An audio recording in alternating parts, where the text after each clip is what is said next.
In our always-on, go, go, go world, there's this really powerful counter-movement bubbling up called slow living. So today, we're going to dive into what that really means. And spoiler alert, it's not just about slowing down. It's about strategically taking back your time and your focus. Okay, so first things first, let's get one major misconception out of the way. Slow living doesn't mean you're lazy or that you've given up on your goals, not at all. It's really about trading in that mindless, frantic speed for a more mindful, clear direction. It's a strategic choice to be smarter with your energy, not less ambitious. You can really see the two worlds clashing here, right? On one side, you've got the chaos of hustle culture, which is all about being reactive and driven by this constant fear of missing out.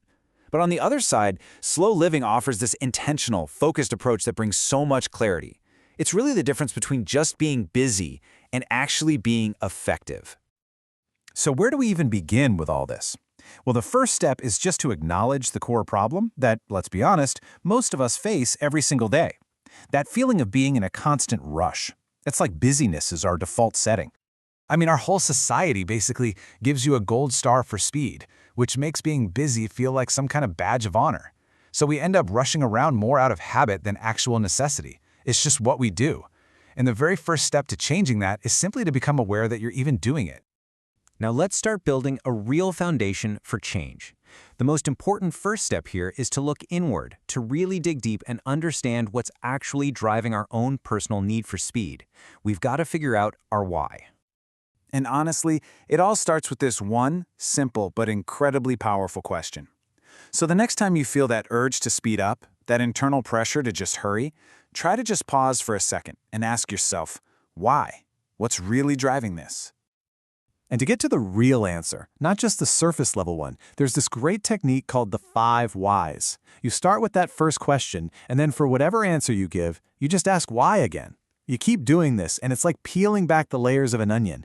You get past the easy excuses and find the root cause.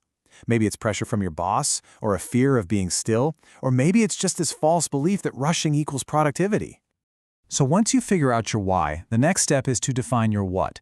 This just means sorting your goals into 2 simple piles. Your non-negotiables, the things that are absolutely essential to who you are, and then your nice-to-haves. Because the hard truth is, you can't do everything, and this little exercise forces you to put your time and energy where it really truly counts. Okay, knowing your priorities is one thing, but actually living by them, that's a whole different ballgame. So, how do we build a framework to actually start redesigning our time? Probably the single most effective tool for this is something called a time audit. It sounds a little intense, but the concept is really simple. For a week or two, you just track everything you do. The goal is to get a brutally honest picture of where your hours are actually going, not where you think they're going. And let me tell you, the results can be pretty shocking. This chart here is a super common outcome. Look at that. A huge chunk of time, almost half, is just eaten up by low-value work. And another quarter, gone to mind the scrolling. Remember that root cause we talked about with the 5 whys? That fear of being unproductive? Well, this is what it looks like in practice. It's the gap between our good intentions and our reality. But once you see where your time is leaking, you finally have the power to fix it. And your most powerful tool is this simple 2-letter word, no. And it's so important to reframe this in your mind.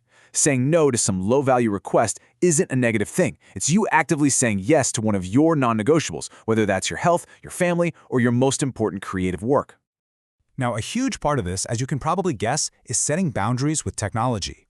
Our devices are literally designed to steal our attention, but you can take back control. First, tame your notifications so only the really important stuff gets through. Second, set intentional time limits for those apps that just suck you in. And third, create digital free zones, like the dinner table, where screens just aren't invited. All right, so we've identified the problem, we've built a framework. Now it's time to talk about the small, daily practices that actually make slow living a reality. The key here is to intentionally build these little moments of calm right into your day, and this is crucial. This is not about being more productive. It's about being more present. Whether it's 5 minutes of meditation, reading a book for fun, or just listening to some music, these small acts start to train your brain that it's okay to switch off. And you can also weave this into things you're already doing, like turn mealtime into a real ritual by putting screens away and actually savoring the food. Make a point to unplug for an hour before you go to bed. Decluttering your desk can do wonders for decluttering your mind. And when you talk to someone, give them your full, undivided attention. These small shifts, they have a massive, massive effect over time. You know, all of this really comes down to a fundamental shift in our identity. Our value isn't based on how much we produce or how busy we look. It comes from just existing, from our experiences and our connections. It's a powerful reminder that we are human beings, not human doings. And finally, how do we make all of this stick? How do we make it a sustainable practice? To make sure this isn't just a one-time thing, you need a simple system to stay on track. And that system is the weekly reset. This is where a weekly review comes in. It's just a simple 30-minute appointment with yourself to pause and reflect. It's what stops all the weeks from just blurring into one another, and it gives you that perspective you need to make sure your actions are actually lining up with your intentions.